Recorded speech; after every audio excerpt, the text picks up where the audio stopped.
architecture. So let me do that. Okay. Um,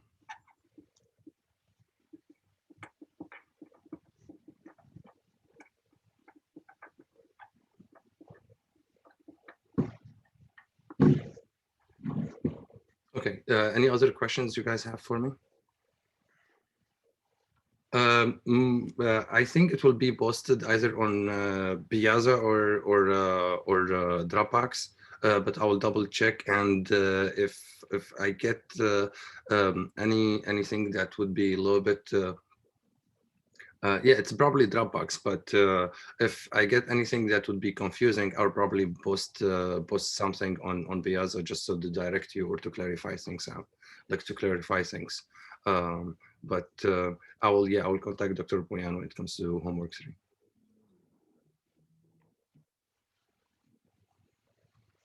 Okay, any other questions?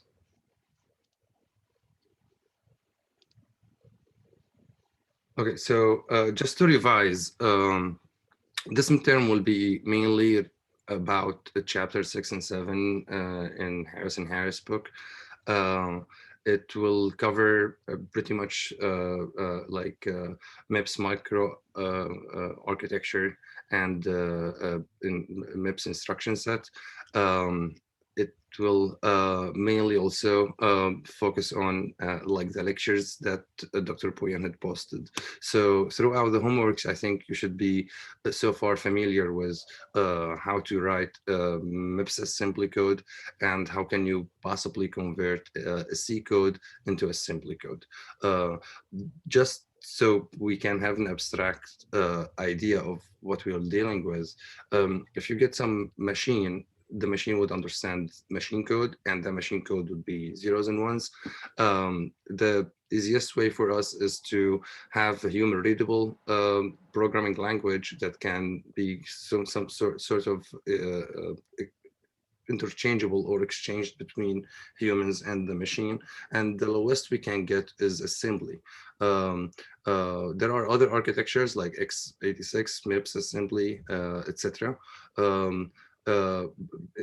MIPS assembly is somewhat easier to understand and less complex, and so therefore for that reason we can use it for educational purposes.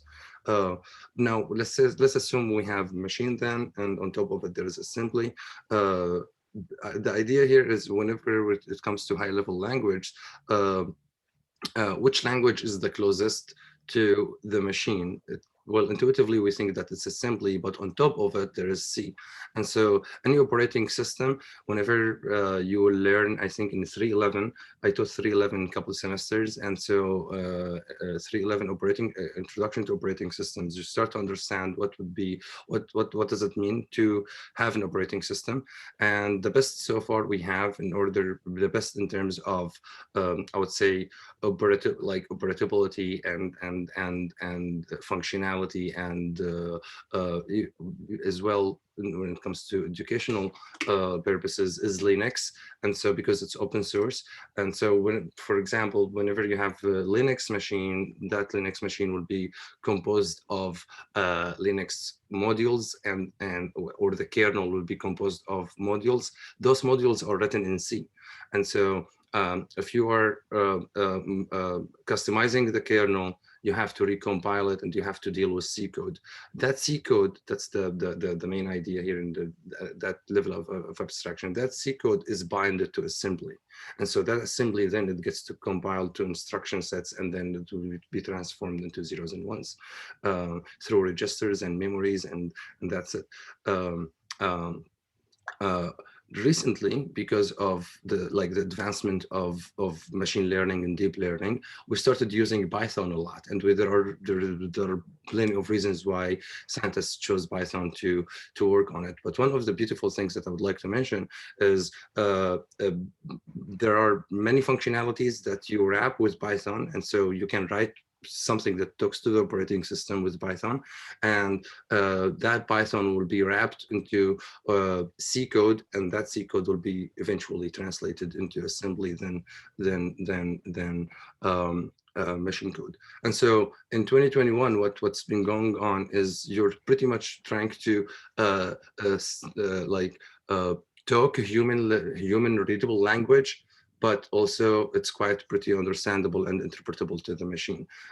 In other words, if you get to interact with hardware resources using Python, then pretty much you are and knowing that this Python code will be interpreted into C code, which will yet be compiled into some other language, etc., and eventually will reach to uh, the machine code.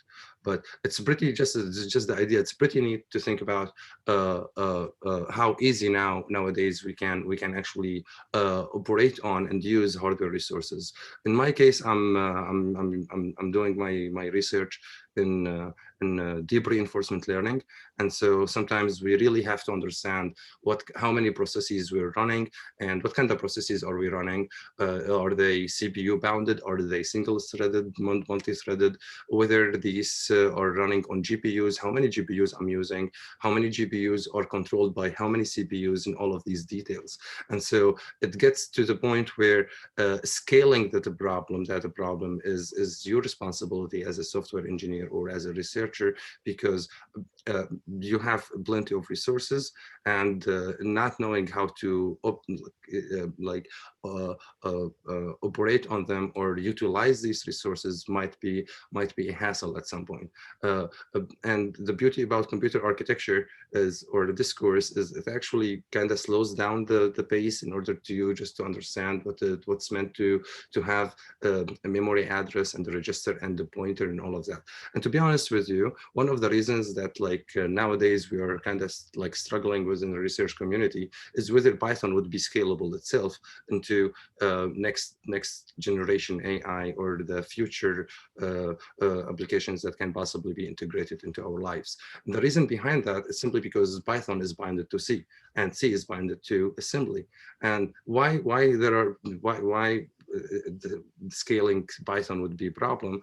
It's again because it's binded to C, which binded to assembly, and it's mainly because we are using the concept of pointers in both C and assembly. And in if I say X equals to Y and Y equals to Z, and then if I change the value of Y, then it will change the value of X accordingly, simply because X is nothing but, or Y is nothing but a pointer that points to the memory address of of X. So whenever I'm changing the content of Y, it will change the content of X. And that's just a programming convention. Mathematically, we don't do that. Like if you are in paper and pen and you're just doing some math, if you change the value of Y, it doesn't change the value of X. But because we are dealing with a computer, because we're dealing with the concept of pointers and memory addresses and registers, we need to pay attention to these details so we don't make any mistake. But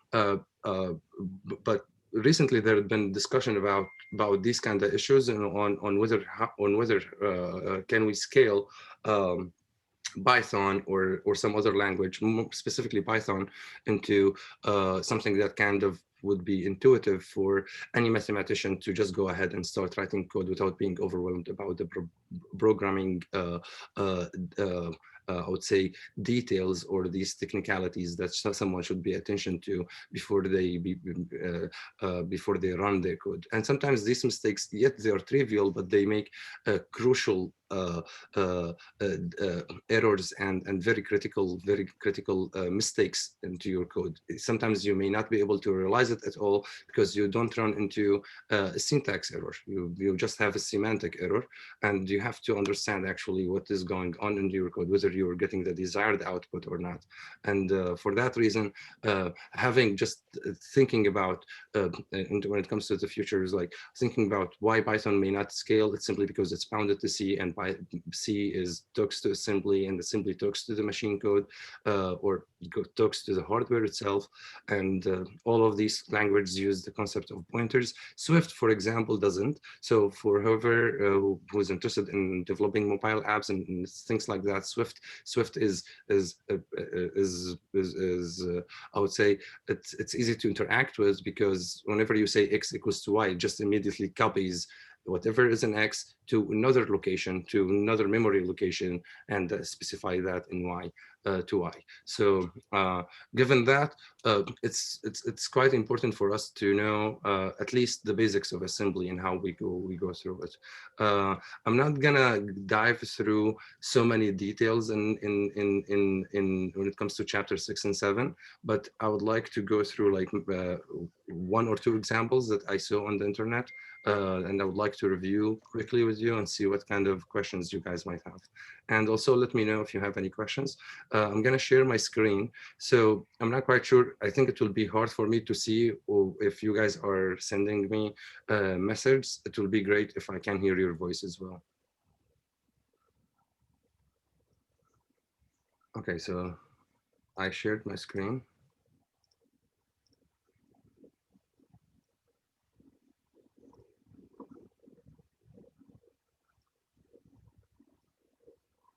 So that's one of the websites that I actually checked, and they have really simple, somewhat similar to what you guys had done in homework too.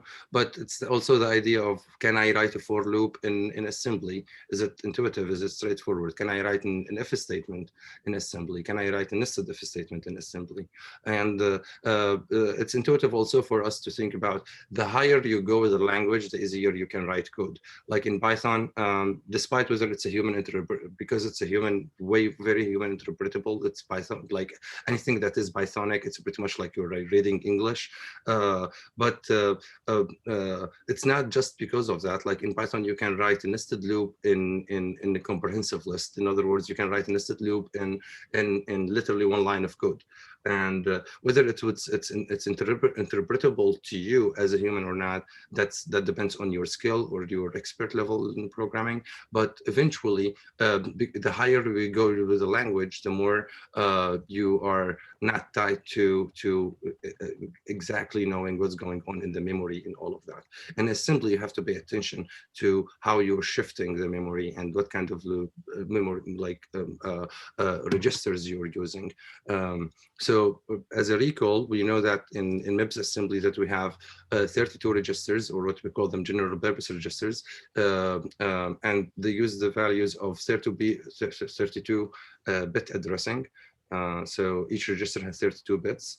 And so these 32 registers, some of them, I think, like, I wouldn't say all of them, but some of them, they have a specific purpose, and some of them, they would be initialized into a specific value, but you can change it. And for some of them, that value would stay for the rest. So register number 0 always has a value of 0.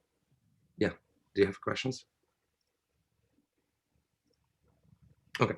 So there is a table also that Dr. Pouyan had shared in one of the lectures that shows you the list of registers that you can use. There are 32 registers, and some of them can be used to store temporary values. Some of them would be used to have like a global pointer or something like that. So assuming that, for example, we have this line of code in C that we would like actually to translate to assembly, and assuming that you had already initialized some dummy variables with assembly code for you to start coding this line of code. The question here is, how can we do it? And so there are I would like to go through two ways of doing it. One of them is unoptimized, the way in which you can think about it in like in a way that there is a way for us to optimize it, and this also reminds you of the refactoring. So when it comes to refactoring or refactoring your code or making your code more modular, there are mainly two things that you can pay attention to. It's like, one, how many variables you had used, how many registers you had used, and how many lines of code are there. And so if you're given two pieces of code, assuming that they do the same thing, they have the same objective function, then it depends on how many variables you had used and how many registers you had used, in order for you to, and how many lines you had used comparing the two can tell you which one is more efficient than the other. Now, this is, I wouldn't say it's strictly to C, not to C, it's strictly to related to assembly, but it gives you an idea, specifically in assembly, that the lengthier the code is, the more complex it will take, or the more complex it is, and the more runtime it will take. This is not necessarily the case in other programming languages. In Python, it doesn't have to be. The number of codes doesn't indicate, the number of lines doesn't indicate the complexity of the code. Yes. Did I hear a question? 还不可能一直在你身体里啊，反正你就体重不增加，那就出去了。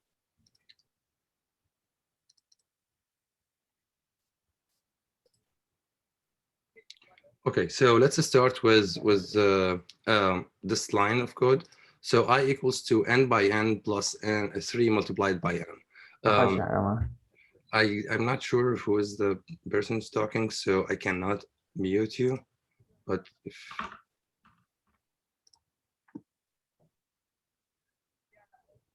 okay.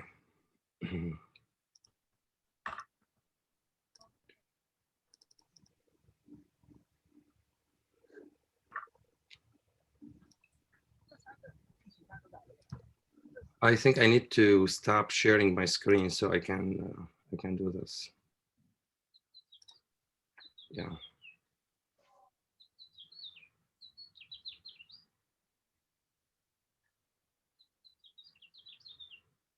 I think you mute yourself. Okay. Well, here's what I'm gonna do. I'm gonna mute you all. I'm sorry, but please unmute yourself if you have any questions.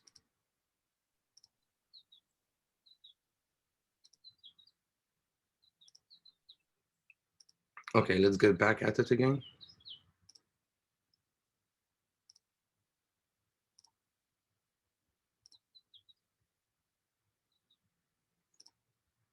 No.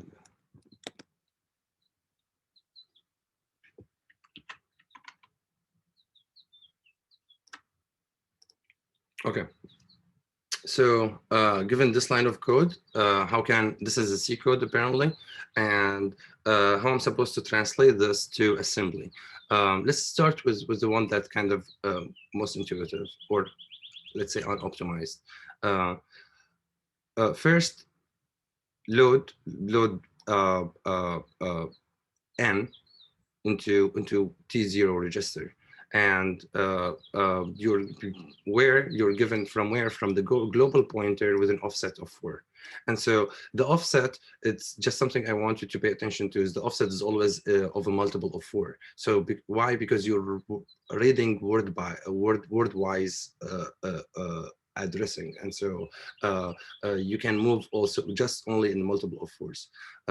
And so for here, you can, in other words, it's pretty much worse. What we were saying is load the content of whatever the global pointer is pointing at with an offset of 4, and then put it into T0 register. So in other words, fetch n, and then multiply n by itself and store the results in the same register. Load word. The third step is we also need to fetch n on a different register, and so we fetched n into T1 register with also the same offset of 4. What we are gonna do with this n is we need to multiply it by a constant now. So we are done with this part. We need to do this part, and then sum up the results and store them in some third register maybe, or one of these 2 registers that we had used already. So what about 3 by n? So first we fetched n in this line of code, and then we can do logical OR, not bitwise OR. So we can use OR I. Also, you can use AND I to do this operation. And so OR I T2 0 3 is what we're saying here is compare 3 with 0, and if it's greater, then store the results in T2. You can do the same thing with as and I. The reason behind that, because MIPS assembly doesn't support loading constant immediately to a register, so you have to do a tricky way.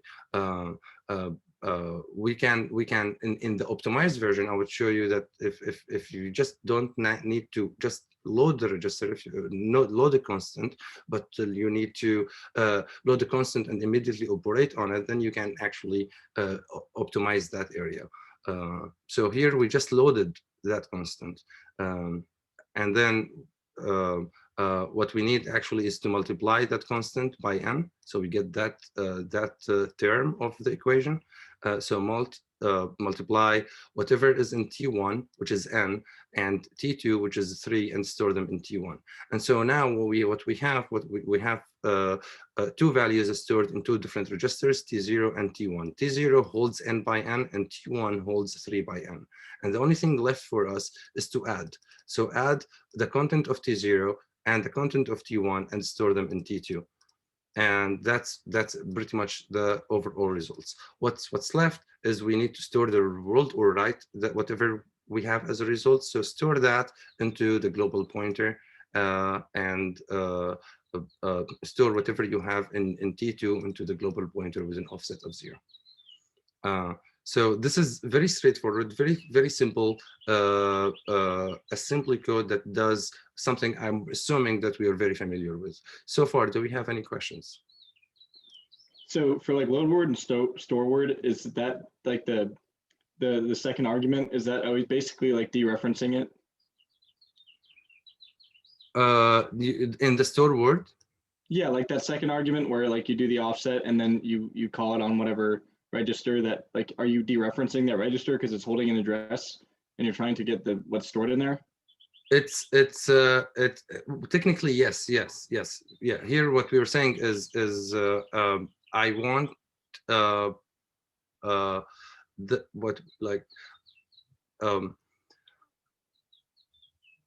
that global pointer, whatever it's pointing at, the content of it with no offset of 0, will be storing now the content of register T2. And so in a way, you can think about it as dereferencing a global pointer first and then storing. Okay, gotcha. Thank you. Any other questions, guys? Okay, so now let's move to the optimized version of it. In other words, what can we do? Before I read the optimized version, there are things that kind of I already went through that kind of we can optimize. One of which is the OR-I operations. The fact that we just literally used an entire register to store a constant without doing any mathematical manipulations or logical manipulations on it. By manipulations, I mean operations on it. Sounds somewhat expensive.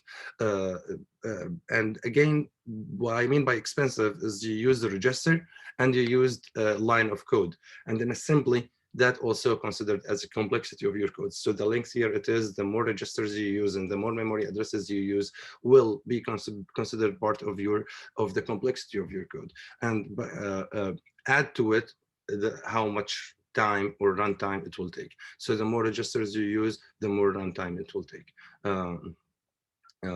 And so the more input-output operations you use, also the more runtime it will take. So how about the optimized version? First, we do the same thing. We load whatever in global pointer with an offset of 4 to register T0. And again, if you recall, again, we're using 32 registers. These 32 registers, some of them have specific purpose. T0 and T1, for example, you can use them for temporary allocation of variables. So whenever you have a temporary variable or a dummy variable you want to throw somewhere that you still want to keep track of, then store it in T0, T1, or any maybe I think it's up to T7. So you have like 5-6 registers that you can actually just store temporary variables in there. And so first load to T0, in other words, fetch n, and then multiply the same T0, so in other words, multiply the content of T0 by itself and store that in T0 itself. And so this way we get n by n. Oh, I'm sorry, I'm reading the unoptimized again. So let me read the optimized version first, or last. So first we load the word, in other words, fetch n, and then add the content of T0 and the content of register 0, which was 0, to register T1. And so here, in other words, what we did is just copying the content of T0 to T1. So whenever, in other words, that's a tricky, that's not, I wouldn't say tricky way, but it's a trick. If you have a variable and you like x equals to y, you have x in some register and you have, now you want to say x equals to y, then you can make use of the register 0 just to say I want to copy, and by using the add operation. So here we literally did nothing but copying n from T0 to T1 register. And so then we can add immediate. In other words, we can add the constant here to T1 register. And here that way we can get n plus 3. And so do we need, and yeah. And so this is n plus 3. And then you can multiply n plus 3 by n, and so the result will be n by n by n plus 3, and then you can store the world into the global pointer. Why this is equivalent to this? Because if you take n as a common factor between these two terms, you will end up here, right? And so by saying n multiplied by n plus 3, we ultimately we used less number of registers. Here we used only 2 registers instead of 3, and 2 we used less numbers of lines in our code, and therefore it's more optimized than the previous one. Does it make sense? I can't. Well, let me see if I can read your chats. I don't think I can. Unfortunately, I can't read your chats. But if you guys don't have any questions, let me move forward. I'm gonna give it around 5 seconds to see if you guys have any questions. So in what I'm trying to like imply here is, sometimes before you go ahead and reading that equation, and I was like, well, actually, I know how to do this. It consists of 2 terms. Then I can work on each term independently, and then I can store the results combined into some global pointer or some external register. What you can possibly do is question the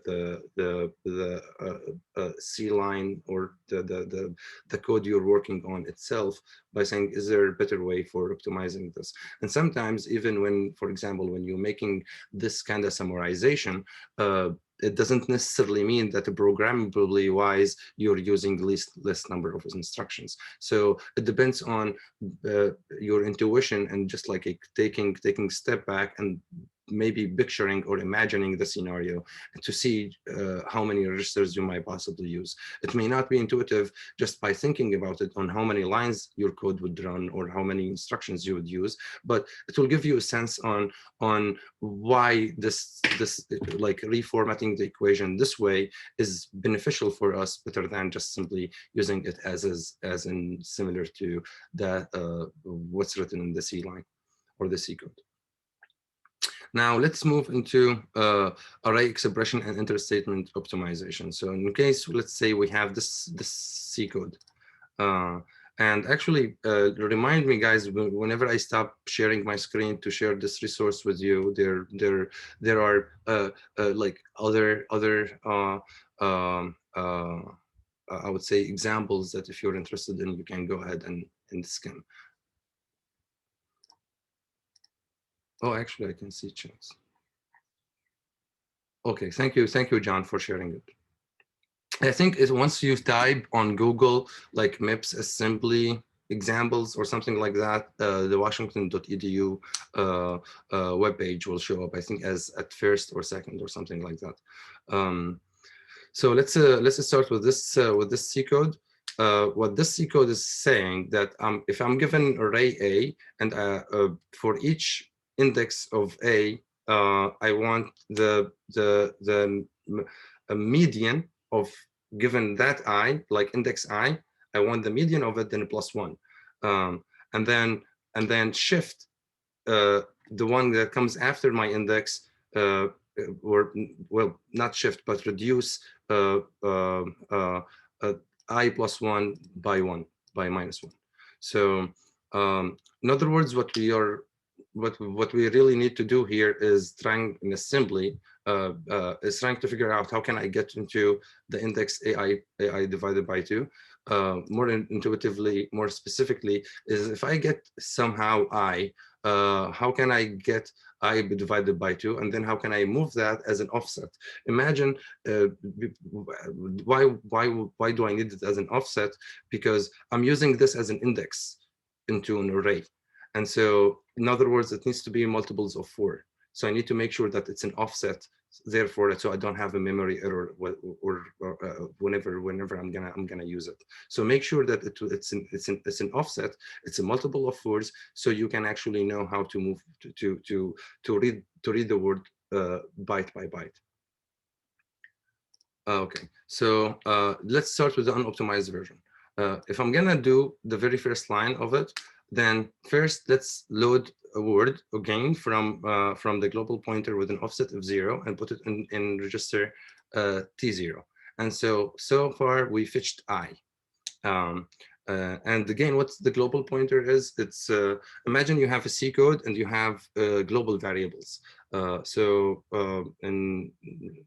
like something that is in the global environment. And so global pointer would point of that shared memory among all of these functions that your C code have. So the global pointer is something actually that you can't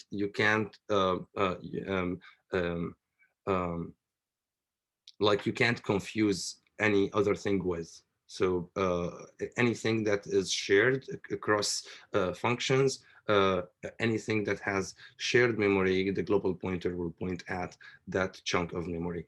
Whether you are using, again, whether that piece of code is single-threaded or whether it's multi-threaded with shared memory, it will still be the same.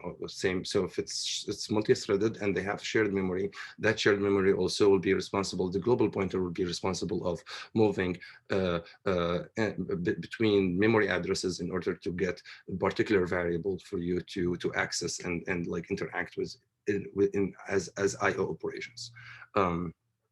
And so first we need to access I from the global pointer, and then shift shift right, and then we can do shift right operation with 1, and so we can get half of I. Is this intuitive for you guys, or should I go through this? So in other words, if I have some variable I and I want to divide I by 2, what's the best way for me to do this in assembly? Is just shift it by 1 digit to the right. So if I have 4, which is 100, again, this if the content of T0, since it's 32-bit addressing, so you have 32 bits. And so let's assume that those T0 has a value of 4. So you have preceding zeros and then 100. 100 is 4, right? But if I shift 100 to the right, then it will be 10. And so 10 is 2, and 2 is half of 4, right? And so far, what we can do is, in other words, what we're saying here is whenever I want to cut or whenever I want to divide by 2 a particular variable, the only thing I need to do is actually shift its value by 1 bit to the right. And so for that reason, we did the shift right operation with one digit only, and we got I divided by 2. And then we can add an immediate to the global variable let's say for now it's 28. And so far we have an access for the very first element of the array. And then we can shift left by 2 digits, and therefore we can turn this into I by divided by 2 into a byte offset, which is a multiple of 4. Let's say you have a value of 1, If you shift 1 by 2 digits, then you get 4. And so 4 is a multiple of 4, right? Like it's one of the multiples of 4. And so given a particular variable, if you would like to access that, if you would like to use that variable as an index or to access it as a memory address, then you need to make sure that you're using it as a byte offset. It should be a multiple of 4. Otherwise, you will have a memory error. It's like you're pretty much saying that I'm gonna use I'm gonna jump 5 bytes. You can't jump 5 bytes. You need to jump by the offset. So it's either 4 bytes or 8 bytes or 12 bytes, etc. And so you need to have a multiple of 4s in order for you to read that chunk of the memory or that chunk of the register itself. And so for that reason, we did the shift left operation with 2 bits or with 2 digits to the left, in order for us to turn that variable into byte offset. And then we can do an add operation between T1 and T0. What T0 has, so T0 has I by 2, and T1 has A0. Okay, now what we can do is we can add T1 to T2, and what we will get is we will get the value of A at the index I divided by 2. And so in other words, what we did is we said, considering I divided by 2, move it move that index as a memory offset, and then I would like to access the array of that with the following memory offset. And so eventually what we got is A divided by 2. And so, or AI divided by 2. And so eventually we got the very first term here. And so now, load this word. So load T1 with an offset of 0. So I don't know why my mouse is not working. Guys, just this at is a pointer, okay? So in other words, it's a register. It's a pointer to a register. What we would like is we would like to access the content of it itself. So for that reason, we would like to access the content of that register. And so the only thing we need actually is to use the load word operation. And so load to T1, the content of T1 with an offset of 0. And so in other words, I'm saying is whatever that pointer is pointing at, can I please have the content for it? And so for that reason, it's a fetch operation, and we got AI divided by 2. And then we can add an immediate, so we get that term as well. So add I, so we got that term. Now what's next is we need to deal with the second line of code.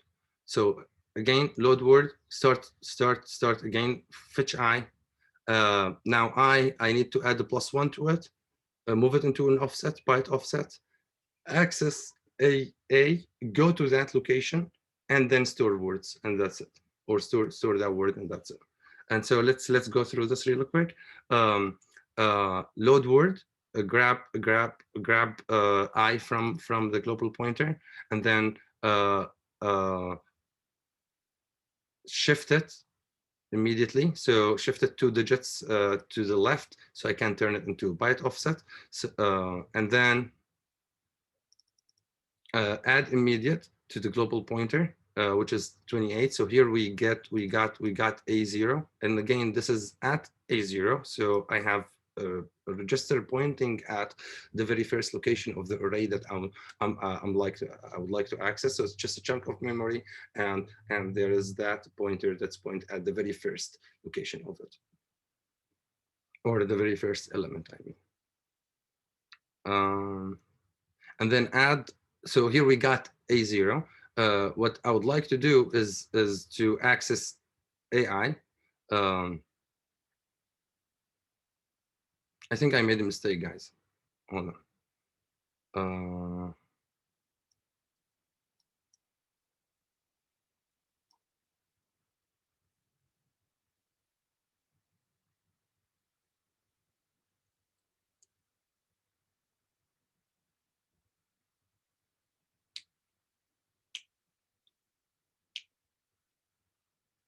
Yeah, load word fetch I, and then yeah. So I'm still okay. So I'm still in the same in the same line of code. So at some point I got into here. I got a or in other words, I have access using add immediate to a I divided by 2 plus 1. Now this is stored in register T1, right? What's next for me, what's left for me is to move this part to AI. And so uh, I need, again, I need to start again getting fetching I and then getting A0, moving to AI, and then saying, well, AI equals to whatever I stored in T1. Which is this operation. And so load I, or in other words, load whatever is in the global pointer with an offset of 0 and put it in T0, and then shift to the left with 2 bits in order to move it as a byte offset, and then add an immediate to global pointer with 28 and put it into T2. And so now T2 has A0. And then therefore, I'm gonna then say, well, whatever the content is, again, it's similar to copying. So whatever the content of T0, which is I, and T2, and put it into T2. And so now I have access to AI. So the only thing left for me is to say that T2 register is equal to T1 register, which stores this value. So store word, whatever is in T1, put it into T2 with an offset of 0. And so this is this piece of code is the very first line of code that we worked on. How about the second line of code? The second line of code should be easier and the same procedure as well. Given a C instruction, I have an array, and that array is indexed by, let's say, I. Then if I would like to access I, first I need to fetch it, move it to a byte offset, making sure that I can access the array with that byte. Well, I access the very first. If I want to access AI plus 1 or AI divided by 2 or whatever, I need to access A0 first. You can't just jump. So any array in both assembly and C, the pointer at first points at the very first of the array. And then it's your responsibility to know exactly how to move forward and how to read the rest of the array. And considering more specifically, just so I don't, those are applicable to all C that are null terminated. So arrays that are null terminated in C are way easier for us to know the end of the array with a null terminator. And so let's move forward. And so here it's the second instruction. And again, I'm loading the word from the global pointer with an offset of 0. So I got I. And then I would like to get I plus 1. So just add immediate to the same register, just add 1. And then shift, move it into a byte offset. So that whatever stored in T0, which is I plus 1, move it by 2. So we can read now, we will be able to read 4 by 4 byte. Like the jump is 4 by 4. It's not bitwise, it's bytewise. And so after we shifted, we moved it into a byte offset, we can add immediate to a global variable, a global pointer with 28 to register T1. So T1 now is pointing at the very first element of the array. Now we need to access access or point at the like AI plus 1. So we know we are pointing at the register. Where is it? Register T1 is pointing at A0. What I need to do is saying add the offset, which we stored in T0. So add to T1 T0 and store it in T1. And in other words, make that jump, read that much memory.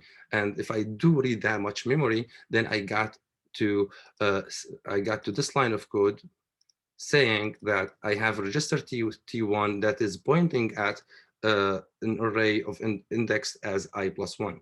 And so in other words, now I have access to AI plus 1. What the only thing I need to do left to do is saying add an immediate, in other words, copy, well, add, yes, do -1 on register 0, which holds the value of 0, and put it in T2. So that's pretty much just like, did we ever use T2 here? No, not here. So here we are reusing the register T2. T2 before it was pointing at, if you remember, to AI, and then at some point we had to reuse it. So it's fine because you're done with that piece of code. So here you're not going to go back to this piece of code at all. And so for that reason, we are capable of reusing these registers because the above variables are no longer going to be accessed. And so in other words, what's going to happen on T2, whenever we are going to assign a new value to it, it's going to just flush away whatever it had registered before, or it had as content before. And so in T2, what I'm saying here is grab the value of whatever the content or of register 0, which is 0, then do -1 to it and store that into T2. So T2 has nothing but the value of -1. And the only thing left to do is to say that store whatever in T2 into T1 with an offset of 0. And here, make sure, just to make sure, the offset here must be 0, because I really need to store -1 in that particular location. And I already done the right offsetting. I've done everything correctly. I accessed the memory. In other words, I accessed the memory properly, and we should be good so far. So far, so good, guys. So I was just wondering, like, are we just assuming that I is like stored in the global pointer? Is that just arbitrary for the purposes of the example? Yes. And if in let me be very clear for you, so you don't get overwhelmed by it. If something is gonna be like this in the exam, which I don't know, to be honest with you, like I didn't have a conversation with Dr. Pouyan about the formatting of the exam and the content of it, but everything will be very clear. So in other words, even the initialization of the C code will be given to you, and maybe it's corresponding assembly code. So the only thing left for you to do is pretty much doing the following. Knowing what offset you need to use for, like for example here 28, it's something I will pinpoint at and give you the hint for it before in advance. But here, just for the sake of the example, we're just moving forward with what the global pointer is pointing at. Does that make sense? Okay, gotcha. Thank you. Yeah, you're welcome. Any other questions, guys? Okay, so let's move to the optimized version of it. So how can we optimize this piece of code? First, for someone who would argue, you can argue that it's somewhat optimized. Even the unoptimized one is somewhat optimized because you are using 3 registers, and one of the benefits of this code already is you remade use of one of these registers, which is T2. So once you were done using T2, you were like, you know what, I can actually reuse that register and I'm done with it. And the same thing is applicable for T0 and T1. And so you're reusing these registers because you're done accessing these things. Now the question here is, do you need to fetch I every time you are accessing it? Well, that's something that you can, we will take a look at in the optimized version of the code. And so let's take a look at the optimized version. First, load word from the global pointer. So we fetched I, and then switch right, and so we can get I divided by 2 for any binary number. Shift the digit for one digit to the right, you get half of the value. And then what we would like to do next is to like shift left by 2 digits in order to turn that value into a multiple of 4. In other words, we would like to have to move that into a byte offset, and we've done this in the third line. So far, these 3 lines are straightforward, and they have been repeated in the above 2 examples. It should be straightforward and clear. So what's next is add the value of what we stored in T1 to the global pointer and store it in T1. What we did pretty much is we are saying here is the global pointer is accessed immediately without an offset. And so if I'm gonna be given an offset, like here, I'm saying add I, give me whatever in that global pointer, do the offset for it for 28, and store whatever the content in that offset into T1. Here, what if I do this immediately? I'm saying, well, get me whatever in the global pointer. So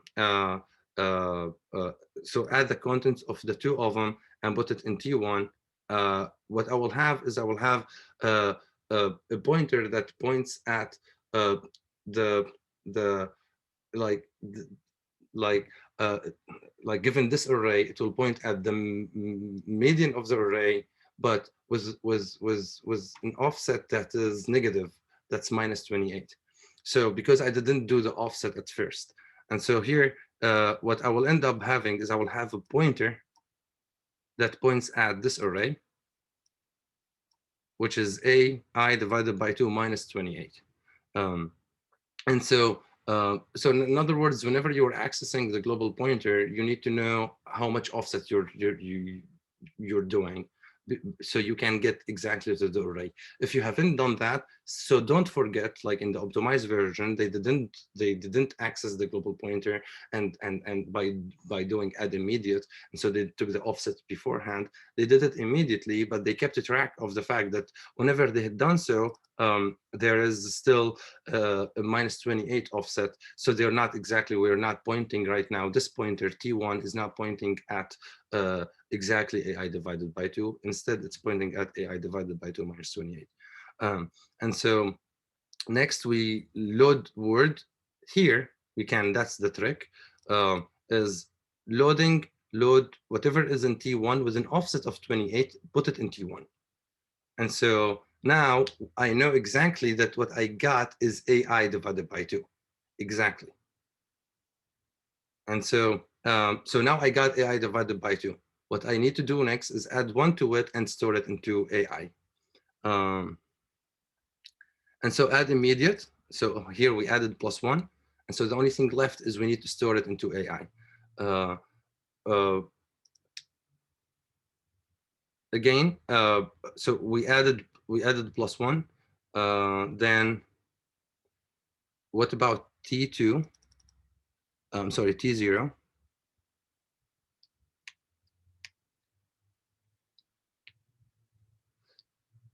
Yeah, so look at this SLL and this SLL. I fetched I only once, and the very first time I stored the value of it, or I shifted the value of it. Well, first I stored the value of it. I moved the value of it from T0 to T1, and so then I moved that into byte offset. So that T1, so pretty much was T0, which is I, but I made use of T1 by moving it into byte offset. So I got I divided by 2, and therefore I accessed the location AI divided by 2.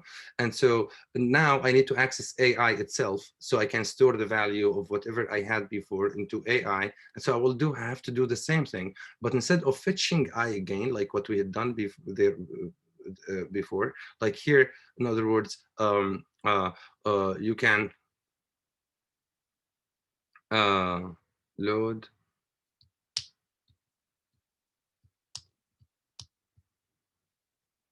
So like, in other words, what I'm saying here is if you look at the unoptimized one, you fetched I twice. But here we fetched I and we immediately assigned it into a different register. And then whenever I want to use I again, I know that it's in T0. So I'm now going to use it into a different variable, which is AI. So I'm going to use it into a different register, which is T2. And what I'm going to do is saying, move the value I got 2 bits to the left, and in other words, moving or turning I itself into a byte offset. So we fetched I one time, but we made use of it in two times in 2 different registers in 2 different fashions. One of them is we divided I by 2. So we shifted first to the right, and then we moved it into byte offset by shifting it to the left twice, 2 digits. And the second time by fetching I and just moving it immediately, shifting it 2 digits to the left in order for us to moving it into a byte offset. And so we did so, and then immediately we add add whatever in the global pointer to T2 and store that into T2. And so the global pointer, because we're accessing it immediately, there is no offset for it. So what we accessed is AI minus 28. And so whenever we are storing, we need to store the offset with 28. So eventually store T1, put it into T2 with an offset, or store the value of T2 with an offset of 28 and put it into T1. And eventually we got this. We got the outcome. We got what we wanted. And so, in other words, just to review this question, which I'm not done yet. I still have to do AI plus 1, but to review this part. It's the tricky part here is whenever you're accessing the global variable, the global pointer, if you are accessing the global pointer immediately and you are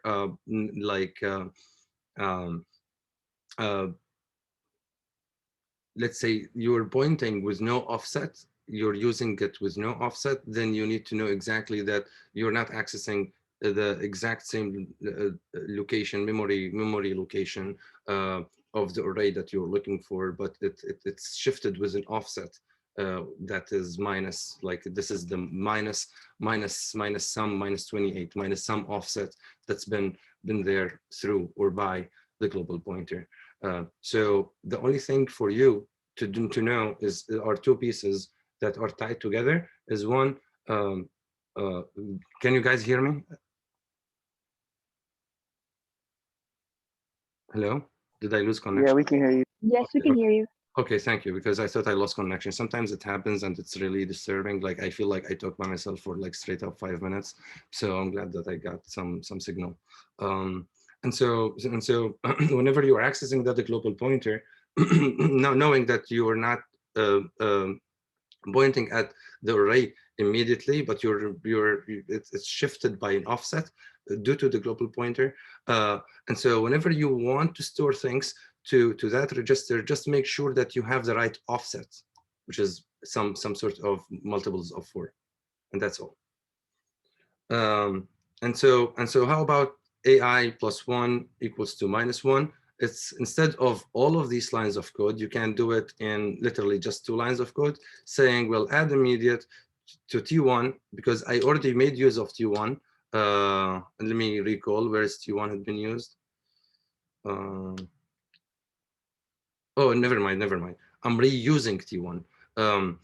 So add I, so add to register 0, which has the value of 0, add to it minus 1, and store the results in T1. And so T1 now holds the value of minus 1. And the only thing left for me to do is to say, I would like to store in AI plus 1 equals to minus 1. Yeah, I would like to store the value of T2 and with an offset of 32 to T1. So that's pretty neat because we know that T2 is pointing at AI, right? So T2 is pointing at AI,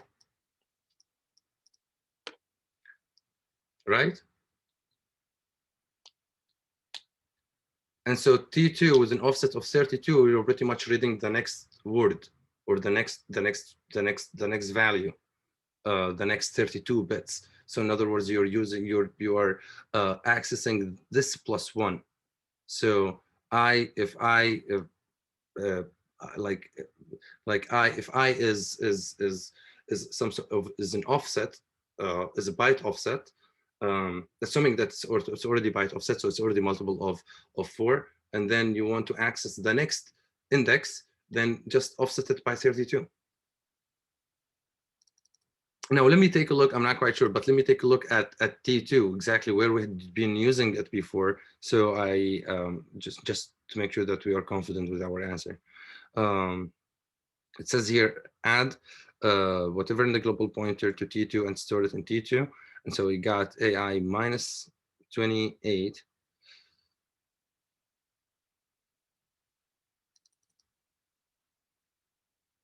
And then if I add 4 to it, then I access the next word. Yeah, that kind of makes sense. Store word.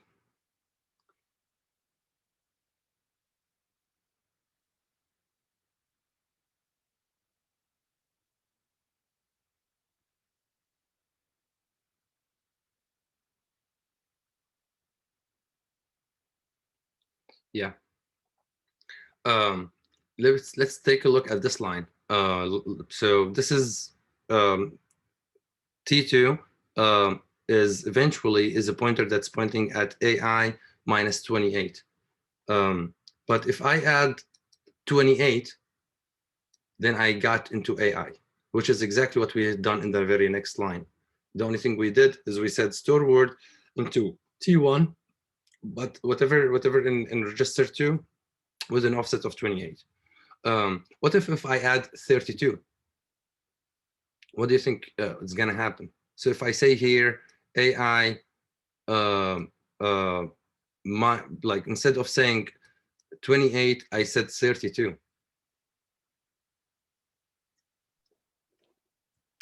A of I plus 1. Yes, you'll get into I plus 1.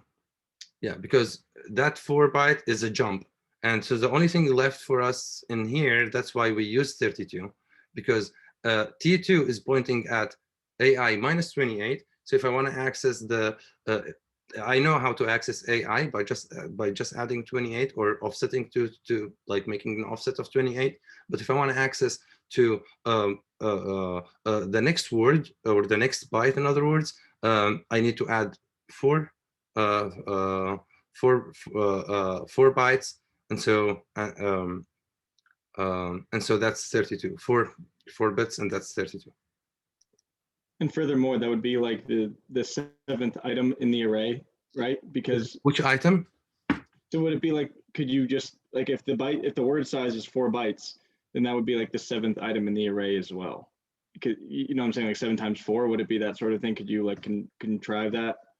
Where did the 7 come from? Can you elaborate more? Well, I'm just saying if like each item is like 4 bytes, right? Right. And but like we're 28 bytes from like the I is 28 bytes from the start of the array.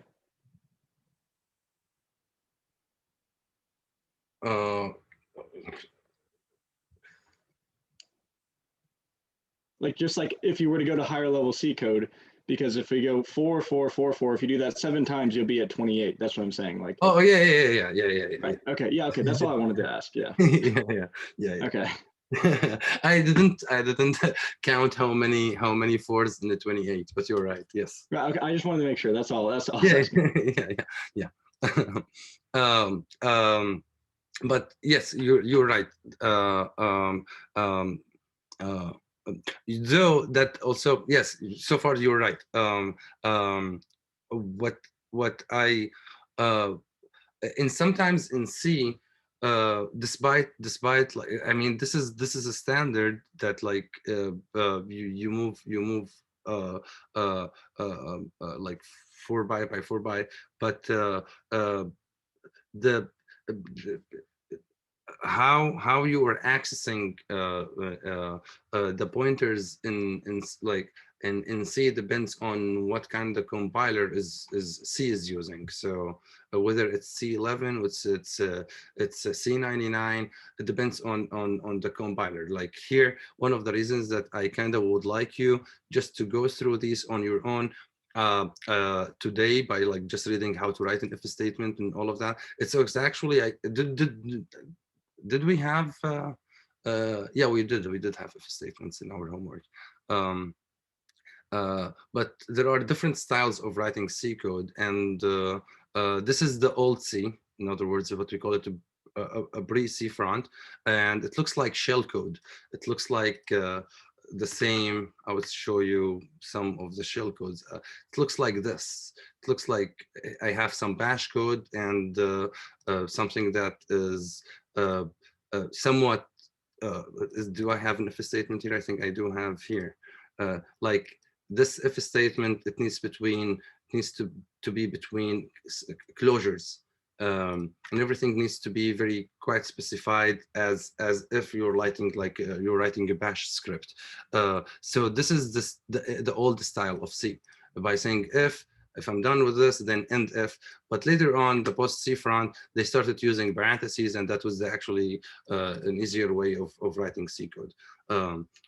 So assuming that you have this if statement, the equivalent assembly or MIPS assembly code for it would be this. And if you are not confident with it, I can go through this example as well. If not, I would just wait for your questions and possibly like terminate the session. I want you to make sure, all I want the outcome for this review session, knowing like I don't know exactly what would be the format for the exam, so unfortunately I cannot give you a hint of what would be in there or something like that. But all I wanted to do is, my objective function out of it is for you to feel comfortable getting into the exam, just practicing some examples and some few things. And the best way for me at least to do these things is immediately get your hands dirty. Reading assembly is never gonna let you learn assembly. It's not an easy language, because you have lists of things that you need to keep track of. It's like imagine when the very first time they kind of come up with a computer, so they needed to have a brochure for it, and so that brochure is the documentation for that library that we use. But what I mean is like, imagine now if you're using a Python library, I would go ahead and check their documentation like this one. So imagine assembly, all of the things in there are like in a documented documentation in which you can actually know, you know what, I need to access this class, or not this class, I need to know what this instruction does, what this instruction does, this instruction talks to what register, and all of that. And the complexity of it can be laid out in single documentation. But because it was not back in the day, so it's pretty much like it's like given these, but as a list. So you need to maintain that brochure and knowing the details of each one of them. Sometimes you would have subroutines and sub-procedures, and sometimes there you get to have pseudo instructions, and these pseudo instructions would behave differently based on different scenarios. And so well-documented source for MIPS is not there that just tell you that's all in one package, but rather you would learn it as any programming language, one step at a time. Of course, Python has its own large documentation for whatever you want to seek, but everyone who's new to the language, they're not going to be exposed to the documentation and be assumed that they will be experts within a few months. So we start learning a few printing statements, and then we scale up step by step. And that's pretty much what we try to do in assembly. Is you might be comfortable comfortable writing a decent C code. You might be comfortable writing a mobile app. You might be comfortable writing really useful and helpful and beneficial Python code. But assembly, even matrix multiplication, which took me at some point, I would say 1 day or two, writing matrix, how can we do matrix multiplication is in C.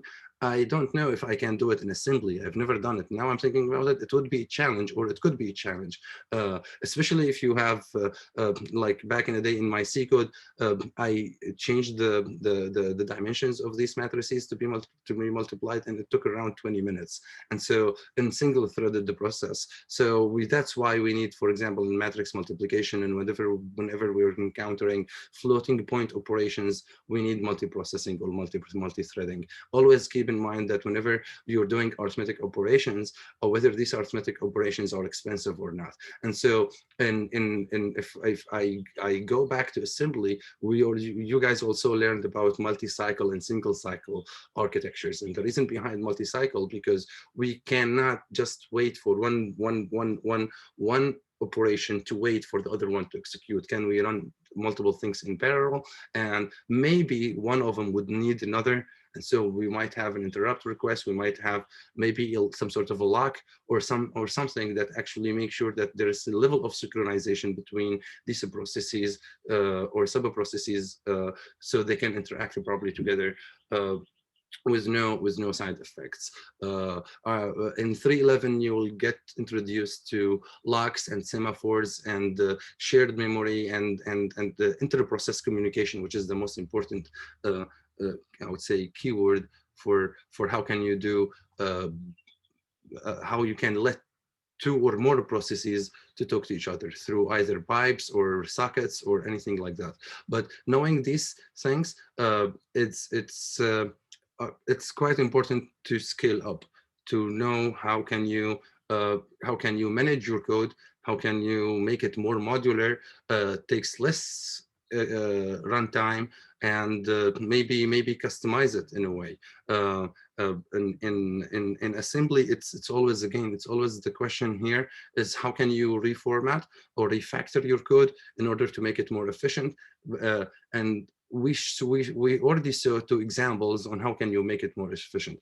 The second one might be kind of, especially here, it might be kind of not very intuitive on how can we do this in 2 lines of code. But only the trick is literally just to make sure that we already accessed AI with minus offset of 28. So the only thing left for us to do is if I already know that AI minus 28 is in T2, then AI plus 1 is in AI minus 28 plus 32, which is AI plus 4.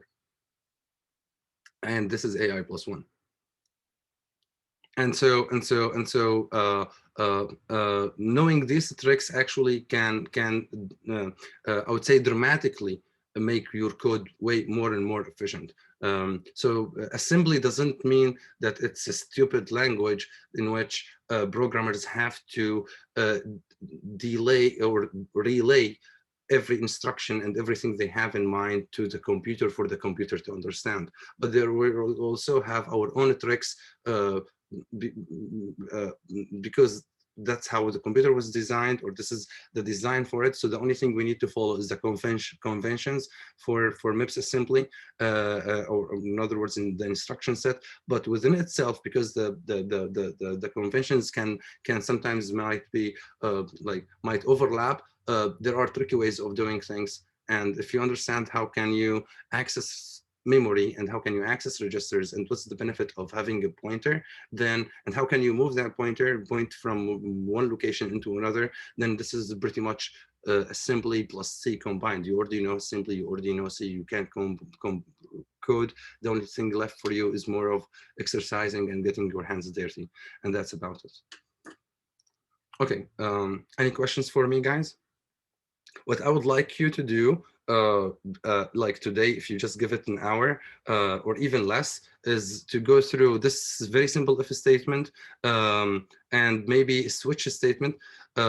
Switch statements are now just, I think, just in C.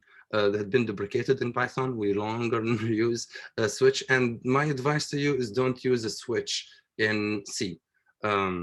So if you have, even if you have this like countable amount of cases, like case 0, case 1, case 2, you have only here 4 cases, 3 cases and a default. And so even if you have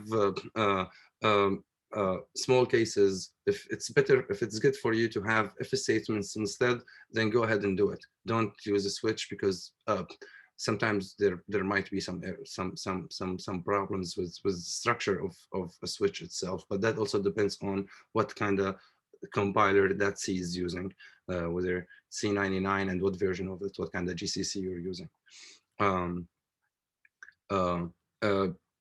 For loops as well, they are straightforward to do. Nested for loops might be a little bit tricky in assembling, but once you get like the gist of it, then it's quite straightforward. Okay. Any questions for me, guys?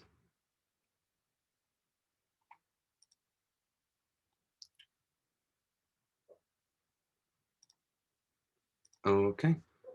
Let me see if I have any other questions left. Okay, no questions for me. Okay, well, thank you so much, guys, for listening. Good luck for tomorrow, and have a good day.